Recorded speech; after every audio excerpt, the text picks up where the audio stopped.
Hi guys, welcome back to my channel, and today we purchased this new laptop, the ASUS X571GT variant AL5870, and this costs around 43,500, and the things that comes with it is just the unit itself, a charger, user guide, a warranty card, and other pamphlet, and that's all. And for the specs of this laptop, it is an Intel i5-9300H with 1TB HDD with 256 SSD for the OS and application.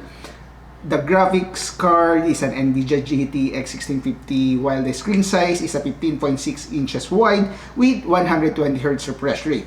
And for the memory, it has a built-in 4GB of RAM, and it is soldered, and we have added additional 8GB of RAM for additional 2,500 pesos. And for the ports, we have one combo audio jack, which is for the headphone and the mic, one USB Type-C, one USB 3.0 Type-A, and two USB 2.0, and one HDMI port. And actually, this is an old model laptop because we are on a tight budget, and you might be asking, why not go for the 10th gen or even the 11th gen? The reason is there is quite a few available laptop right now, and that is labeled H series. We are actually looking for an H series processor, and for the 10th and 11th gen, it costs more than 10,000 pesos more. And also for the Ryzen option, I was looking for the Ryzen 5 4000 series, and as per looking, there are quite a few units available with a dedicated video card, and we will overshoot with our budget that is less than 50k. And let's go with the test that we did on this laptop. For the gaming test, we have tried to play Shadow of the Tomb Raider with high settings at 1080p resolution, and the FPS is around 46 FPS to 60 FPS, which I believe is a good gaming experience.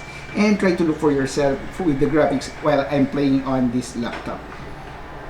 And actually, it's really cool.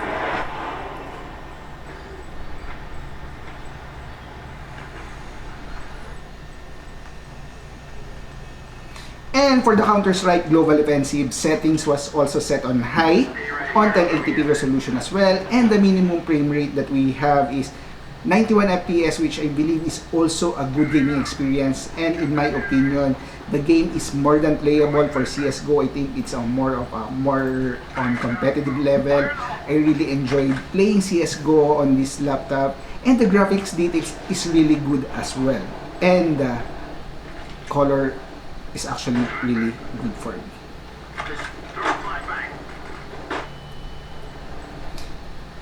Okay, and let's try to see the webcam resolution for this laptop, if it is actually a good webcam, or we can already do a Zoom meeting for this one. Let's try to check that one out.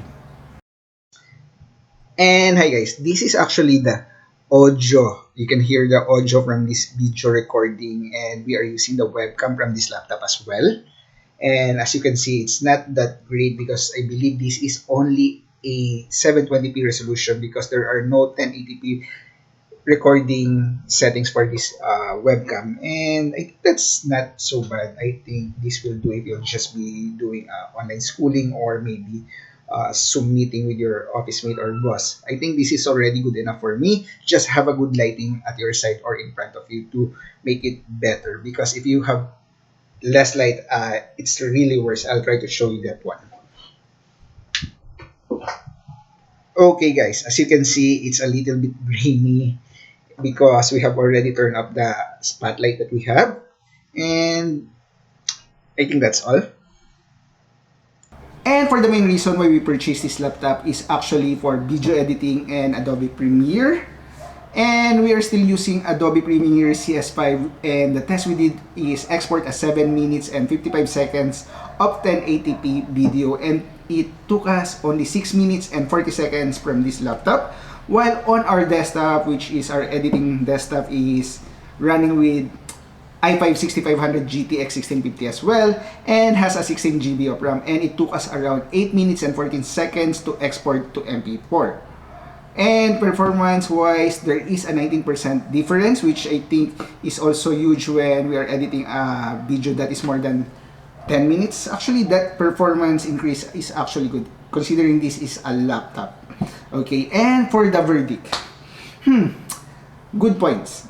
Monitor is 120Hz refresh rate, dedicated graphics card 1650, which is actually a entry-level GPU, an SD card slot, which I think is really high, intended for professionals who are into creative media, using their camera with SD card and plug it in. And I believe the price is also good for these specs.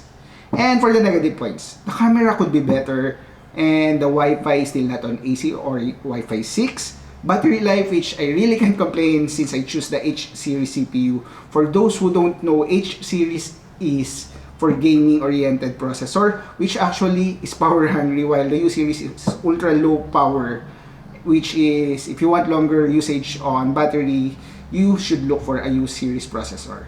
And to give you an idea for the battery life, I'm watching YouTube video for 2 hours for this laptop, and 2 hours and 11 minutes, and from 100% for 2 hours and 11 minutes we go to the point we left only 13% for 2 hours and 30 minutes just watching YouTube video. Okay, and for me, actually I recommend this laptop for casual gamers and professionals with a tight budget, because it is actually a great performing laptop, which is around 43,500. You just need a power outlet available. It will be using this one for more than an hour. And for heavy gamers who like RGB a lot, I think that this is not for you. And I think that's all I have. If you have comments and suggestions, just comment down below. And if you like the video, don't forget to hit that like button. And if you love the video, hit that subscribe button as well. And thanks for watching, guys. Have a great day, stay safe, and goodbye.